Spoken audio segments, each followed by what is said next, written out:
Hello, অনেক দিন পরে আবার চলে এলাম একটা নতুন ভ্লগ নিয়ে।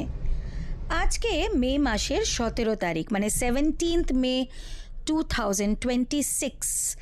ভোর 4:30 বেরিয়ে পড়েছি এয়ারপোর্টের উদ্দেশ্যে। আমরা এইবার চলেছি অরুণাচল প্রদেশের একটা লেস এক্সপ্লোরড ডেস্টিনেশন আনিনিতে, এবং তার সঙ্গেই জিরোতেও যাব। আজকে আমরা যাব ফ্লাইটে কলকাতা থেকে ডিব্রুগড়, সকাল 7:35 ফ্লাইট।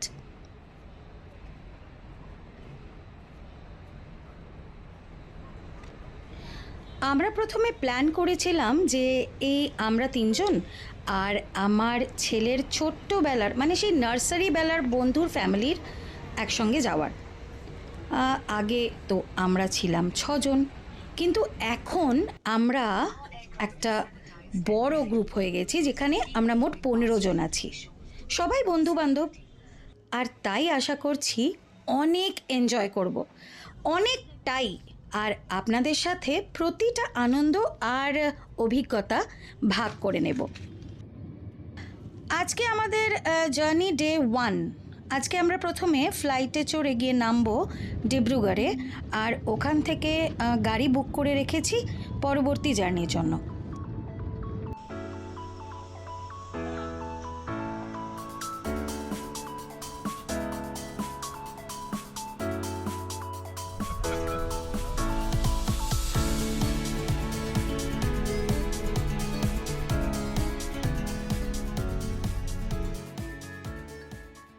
এয়ারপোর্ট থেকে বেরিয়ে গাড়িতে বসে এগিয়ে চললাম আজকের আস্তানা রোয়িং এর দিকে।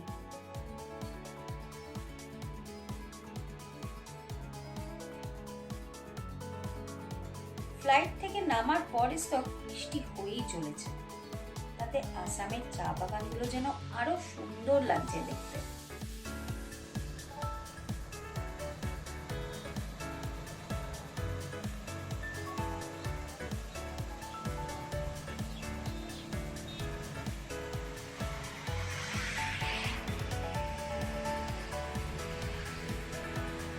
টুয়ার্ডস রোয়িং এর দিকে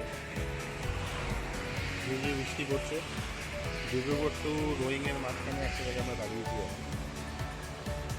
এদিকে চা বাগান হাইওয়ের উপরে।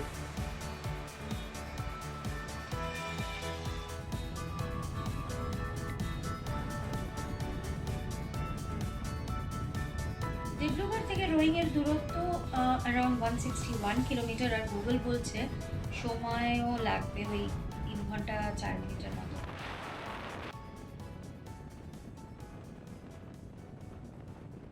আমরা এখন আছি আসামের longest bridge, doctor Bhupen Hazarika সেতু, যাকে ঝোলা সাদিয়া ব্রিজও বলা হয়।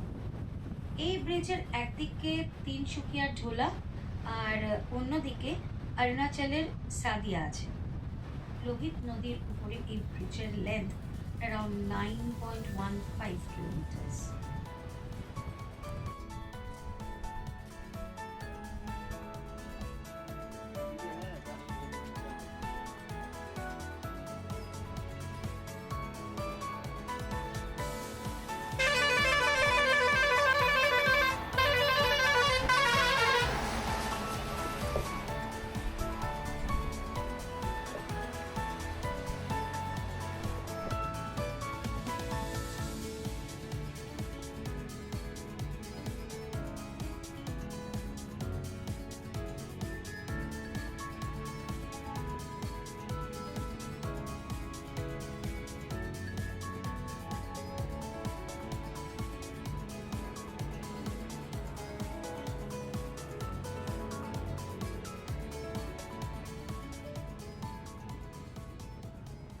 আমরা এখন আছি শান্তিপুর চেকপোস্টে।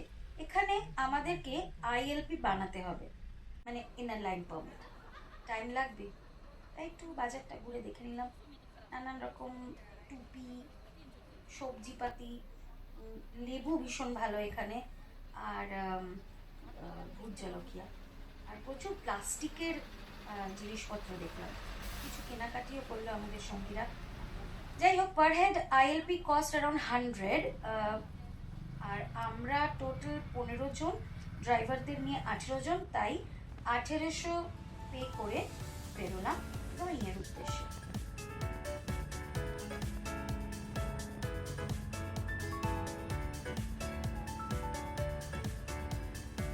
শান্তিপুর থেকে বেরোলাম, আর শান্তিপুর থেকে রোয়িংয়ের দূরত্ব ওই 25-30 কিলোমিটার। সকালে হেভি ব্রেকফাস্ট করেছিলাম, আর অত সকালে মিষ্টির দোকানগুলি খোলা ছিল, তাই খুব লিমিটেড খাবার ছিল। আর বাচ্চারা একটু ভেজ খাওয়ার জন্য একটু কষ্টও পেল, বাট স্টিল খাবার দারুণ ছিল।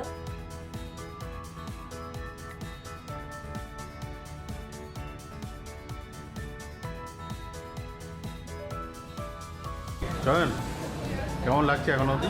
দারুণ দারুণ, যেমন ওয়েদার তেমন জায়গা, খাবার দাবারও খুব সুন্দর। না না মিনারেল সায়ন, দারুণ জায়গা, এখন অব্দি দারুণ এক্সপিরিয়েন্স, আরও ভালো হবে যত সময় আগে। এখন আমরা আছি রোয়িংয়ে, আর প্রায় 4টে বাজে। এখন আমরা লাঞ্চ করতে হয়েছি আমরা। চিন্তু ভাই, আমি এটা বুঝে গেছি যে প্রত্যেকটা লোক ভীষণ অ্যাকোমোডেটিং। क्या अभी तक क्या एक्सपीरियंस है? ফার্স্ট ক্লাস স্যার, বহুত और যে পেয়েছে সেটা হচ্ছে জর্জ। কাকুর হোটেলে আমার ঘুরঘুর খিদে পেয়েছে, অর্ডার দিয়েছি মটন থালি, খাচ্ছি। কিন্তু মটনটা দিয়েছে, সবজি কিছু নেই, শুধু চাটনি, 7 রকম চাটনি দিয়েছে আর ভাত। না না, এটা কেমন একটা, সরি কচি পাটা, আমার বলতে পারবো না। অ্যাডাল্ট বাচ্চা বাড়ি, বলো বল কিছু বল। এক্সপিরিয়েন্স।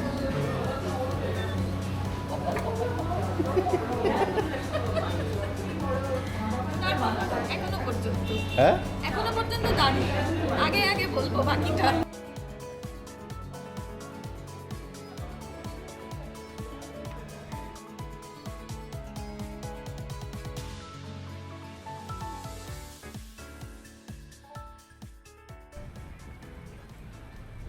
কাকুদার হোটেলে লাঞ্চ সেরে আমরা এগিয়ে চললাম আজকের রাতের আস্তানার দিকে। আর সেটা হলো শহর থেকে বেরিয়ে যাত্রী নিবাস রোয়িংয়ের। দারুণ সুন্দর জায়গা, চারিদিকে পাহাড়, আর তার মাঝে এই ছোটো ছোটো ঘরগুলো যেন একটা অন্যই অনুভূতি দিচ্ছিল। সো কালকে বেরোনোর আগে আজ রাতের আস্তানা।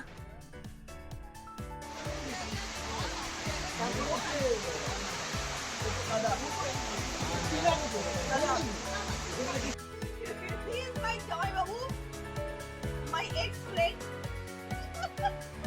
and my ex-husband. My ex-husband. Actually, he was my. আমাদের একটা গ্রুপ ছিল ফ্রেন্ডসদের, সেই ফ্রেন্ডসদের গ্রুপে জর্জ ছিল, মানে আমরা গিয়ে আড্ডা মারতাম। একদিন দিদিকে নিয়ে গেছিলাম। কি করে জানবো আমি?